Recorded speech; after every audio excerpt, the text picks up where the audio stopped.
Chapter 6 Lessons in the Chapel.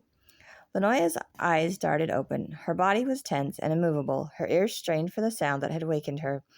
What in the land are you doing under the table? You get up out of there right now. At first, the voice sounded like the baker woman from the village, but as she surveyed her surroundings, Lanoya recalled being in the chapel. Oh, it is that ornery old teacher, Lady Melusa. She crawled out from under the table and stood up, her shoulders bent toward her chest and her arms tensed, braced for the object that would be hurled at her for being in the wrong place. Lady Melusa put her hands on her hips. Stand up straight and march down that corridor. You are missing your lessons. You can sleep this even in your own bed and in the proper sleepwear, not huddled under a table in the kitchen. Lanoya breathed a sigh of relief. Her shoulders relaxed, and she peered up at Lady Melusa. You are not going to throw things at me and tell me to go away? Lady Melusa's face, I should say Teacher Lady Melusa. Teacher Lady Melusa's face softened. She held Lanoya's chin and looked her square in the eyes. No one will do that to you again. If anyone tries, you just send them to me, and I will see to it they leave you alone. Now let's get you to the drawing room, shall we? Lanoya swallowed a lump in her throat and left the kitchen. She yelled at me, but did not throw anything. Why is she not trying to get rid of me? Why would she stop others from doing that? I thought she did not like me. The people here are confusing. Lanoya studied the bricks along the corridor. The energy twitched inside her. A fading, peeling drawing of bricks hung on the wall. Lanoya touched the drawing with her fingers. Teacher Lady Melusa's strong, thick fingers pulled Lanoya back. Someone just painted over the bricks. Lanoya stared at Teacher Lady Melusa. For an old lady, she does not know much. She shook her head. It is a painting of bricks. Lanoya winced at Teacher Lady Melusa's fingers dug into her arms. Man, I messed up this one.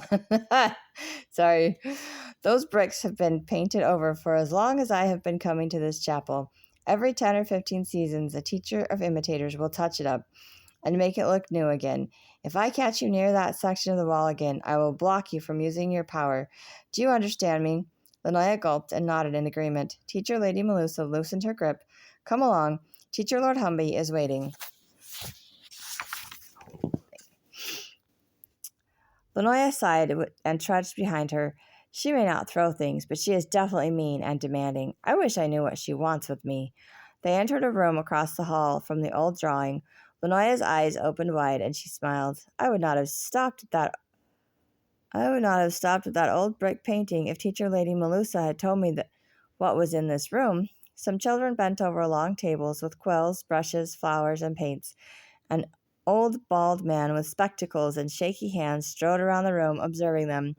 The back wall had several easels, blank canvases, and more drawing supplies. Tools to make all the images I have thought and dreamt of come to life, on a cloth that may last for many, many seasons. I did not know such things existed. Lanoya bounced toward the paints. She picked up a stick with tiny hairs on it. She brushed it against her hand. Oh, it is so soft! Her body tingled with excitement, and she dipped the brush into the paint. She squealed with delight as the paint dripped from the brush onto the floor. The shaky old man cleared his throat behind her. Who are you, and who told you you could make a mess in my room? Lanoya gulped and set the paint stick down. So much for a dream come true. Just another promise these people do not intend to keep. Maybe I can sneak back here and take some of these things. The old woman bustled up next to her. Turn around and face Teacher Lord Humby. It is impolite to ignore the person addressing you, especially if it is a lord, lady, or teacher of powers. Lanoya sighed and faced them. The twitching old man blurted out, What are you doing in here? She could not tell if Teacher Lord Humby was intentionally shaking his finger in her face, or if he could not control it. Lanoya responded, I was told to draw flowers for some lady. I thought I could use this stuff to do it. That is what Teacher Lord Alon told the king I would do. Teacher Lord Humby puffed out his cheeks and pursed his lips. I do not let novice imitators into my classroom. None of my learners would dare touch anything without being instructed first. Teacher Lady Melusa placed her hand on his arm. Teacher Lord Humby, I understand your frustration with our newest learner. Teacher Lord Alon has seen her as a learner in the chapel, and Teacher Starlee says her powers equal Teacher Devon's. Teacher Lord Humby scoffed. If she is a watcher, what business has she in here? Teacher Lady Melusa chuckled. Oh no, she is an imitator. Rumor has it she destroyed the garden to sculpt something. Olsted ruined her sculpture before anyone could see it. Her punishment is to draw the garden the way it was before she touched it. She patted his arm. She is an orphan who has no respect for the rules. As your newest learner, she is now your problem. Lanoya frowned. I am not a problem. The problem is these people do not understand me, nor do they care. They keep giving me to someone else who is supposed to make me draw an ugly flower, all because some stupid boy took my blanket and stole some strong, creepy man's leathers. Since none of them want me, they should give me some drawing supplies and let me go where I can recreate the magnificent things I have seen.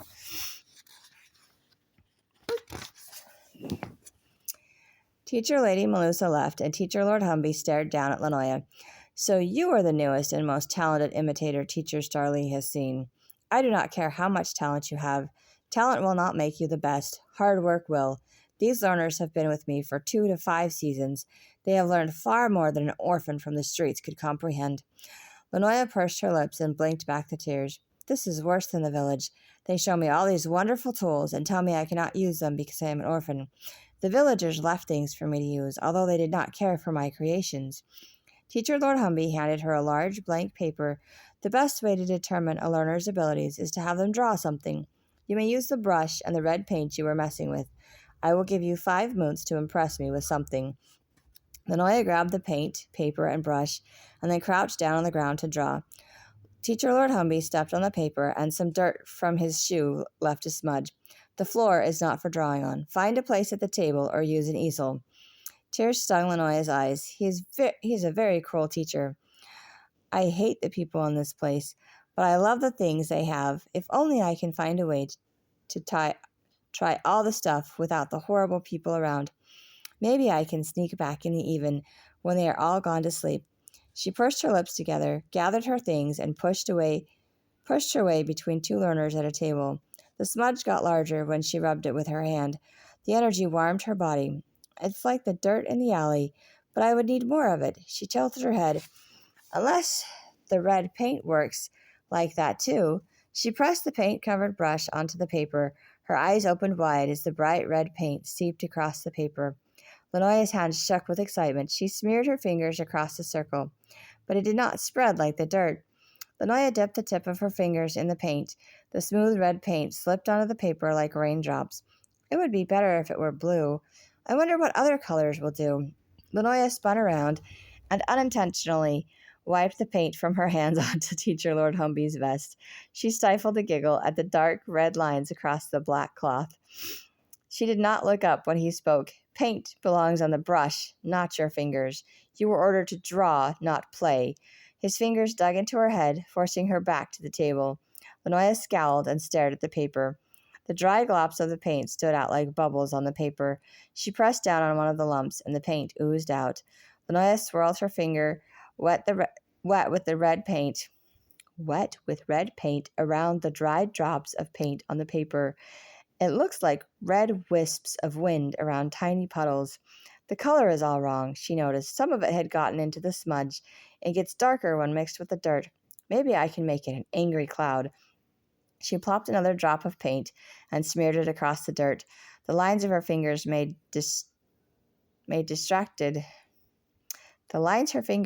distracted from the darkness she was trying to create. Maybe that's what the brush is for. She grabbed the brush and swept it across the dirty red corner. The colors merged. The lines were thinner, finer, and more realistic. A red, angry cloud emerged. Lanoya smirked. He wants a drawing. I will give him a drawing. Her anger at how she had been treated for the past 2 suns mixed with the energy inside her. The brush was hard against her fingers. It whipped through the remaining globs of paint on the paper. It formed lines shooting from the cloud to the ripple of dried paint. Lanoya panted and dropped the brush. The angry cloud was now spewing balls of fire across the page. Her anger dissipated. The color is not right for the fire. It needs more orange and yellow. Teacher Lord Humby ripped the paper out of her hands. You are an imitator, an angry one who has used her power to throw blood at anyone who dare look at it. Anyone who dare to look. Lanoya furrowed her eyebrows. It is fire, or it would be if I was allowed to use other colors. He nodded. Most imitators do not understand that the energy tingling inside them can be harnessed to make their creations appear real. Anyone who sees this will believe that blood is about to fall on them. You are right that with some yellow and orange, they would not dare to touch it for fear it would burn them. Her heart pounded in her chest. He knows about the energy? Do you feel the need to draw too? But if he does, why is he so cranky about it? Teacher Lord Humby put the drawing down. That energy is the power of the land that allows you to make your drawings appear real, which clearly you have learned to do. It is not guaranteed talent, nor does it mean you need to draw. Your ability is sufficient enough for painting Lady Edwima's flowers. He stepped aside and pointed to the back of the room. You may use what you need to recreate the gardens you destroyed. Be certain to clean up and return it all when you are finished. Sufficient. She clenched her jaw and squeezed her hands into fists. What does he know about my energy or power? What do any of them know? I am not going to recreate that stupid garden. She smirked and stomped over the supplies. I will redo my little mud palace in the even sky, and I'm not returning it. I'm going to take it with me back to my alley or somewhere far away from here where no one will tell me what to imitate with my drawings.